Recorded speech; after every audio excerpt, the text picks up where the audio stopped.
The first generation Oculus Quest transformed VR from a complicated, high-friction experience involving a beastly, well-spec'd gaming PC, tracking hardware, and a head-mounted display to something easily accessible. Simply put it on, and boom, you're in another world. There's something special about wielding dual lightsabers to cut blocks out of the air, dodging bullets in slow motion, or seeing just how massive Lord Vader is at scale. Of course, the Quest was soon followed by its second iteration, this guy. And as many of you know about tech, the second generation is often the one to look out for. Usually companies work out problems, polish, and refine the design. But the Quest 2, or as Facebook wants us to call it, Meta Quest, made some really, shall we say, interesting design choices. Let's take a look at the evolution of the Quest design. Since a third generation will likely be released soon, will the Quest continue on its current evolutionary path? Let's take a look and find out. Design of Things 37 Oculus Quest 2, or the evolution of the Quest design. This is no iterative update. The difference in external experience alone makes it abundantly clear. In fact, it's hard to find many design elements that carry over from the first Quest. The most obvious difference, the white color, makes a statement in a product category that is almost exclusively dominated by black hardware. The PSVR is the only thing close. By choosing white, Oculus, Facebook, Meta, whatever, chose a color that would make it stand out, creating brand recognition without having to slap any overt, in-your-face branding on the device itself. On the headset, there is only this small, simple Oculus wordmark. The plastic has a nice matte finish that stays relatively nice looking, not picking up fingerprints or dirt easily. Before we go any further, we need to get a fact out there. A fact that drastically has influenced the design of the device. The first Quest started at $399 US, the sequel at 100 bones less, only $299 US. To meet this new, super accessible price point, sacrifices needed to be made, cuts here and there that leave their mark on the design. The fabric-like premium feeling body of the One, it's now just plastic on the Quest 2. Companies generally like to use fabric on electronics like this to make them fit into your home environment and evoke associations with ideas like comfort, softness, gentleness, and a feeling of being premium. This plastic, it's sterile and simple, but that doesn't mean it feels cheap. It's solid with a nice fit and finish. All the corners are rounded and nice to hold.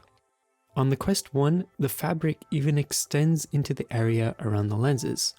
But here on the 2, it's just cold, hard plastic, which here looks really cheap on the inside. There are a number of other areas too that have really been affected by the effort to make the new device as cheap as possible. To provide a good fit, the original had this rubber strap to cradle the head, with these spring-loaded side portions for getting a good fit.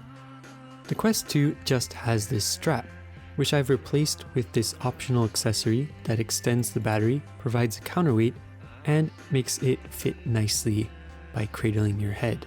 Without this, the strap doesn't provide as good of a fit as the original. But this pack, this add-on, is a $129 edition, which is more than a third of the cost of the Quest 2 itself. Some other sacrifices have been made to comfort and fit as well. The IPD slider, interpupillary distance, allowing the user to precisely adjust the lenses, is now gone. Oh, adjustment is still possible, but only in this extremely janky way, and only to 3 positions. Finally, the bizarro dual headphone jacks of the original are replaced with a single port. I guess no one really bought into the separated headphone vision of the Quest 1. On the controllers, the magnetic battery cover of the original has been replaced with an obviously cheaper and more simple friction-based solution. Though cheaper, it's probably actually a good thing, as the covers of the original would slide loose in your palms while you were playing games. The original controllers also had this soft rubber textured finish that made them easier to hold. For me at least, they really fit perfectly into my grip. The Quest 2 just has the same simple plastic as the headset itself, which is less grippy. They also don't feel as good in my hands, like they are constantly on the verge of slipping out of my hand and flying into my TV, like a heat-seeking Wiimote. So far it seems quite negative, right? It's rare to see a second generation product make so many obvious design downgrades. But before you think I'm just hating / being too harsh, I'll say unequivocally that holistically, the Quest 2 is worlds better than its predecessor. Say what? User experience with a product is quite complex, much more than just the physical design. And it's the improvements to this overall user experience that pull the Quest 2 out of the pit dug by all the cuts to meet that new price point. The guts, the processor, and displays are really the keys to this outclassing its predecessor. The displays are a higher resolution, meaning that images are clearer and sharper, though the display technology has moved from OLED, capable of producing images with high contrast and perfect blacks, to a standard LCD, which has worse contrast. The sharpness makes up for it. So the Quest 2 gets 1 point for having clear images. Is there more? Oh yeah.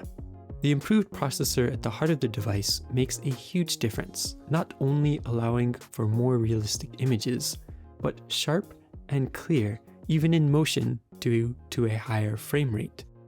In this medium where immersion is king, but whose reign is tenuous, on the brink of being overthrown by motion sickness and other dangerous usurpers, the upgrades here are huge. The improved processor allows VR experiences to use more complex 3D models, lighting, and effects. And with these upgrades, the Quest 2 pulls ahead of its predecessor. The missing premium design features lost from the original, well, it's easy to forget about all these when you actually use the Quest 2. And now, with a new generation imminent, I can't help but be excited to see how the design evolves again, perhaps, just maybe, in the absence of price constraints. Until next time on Design of Things.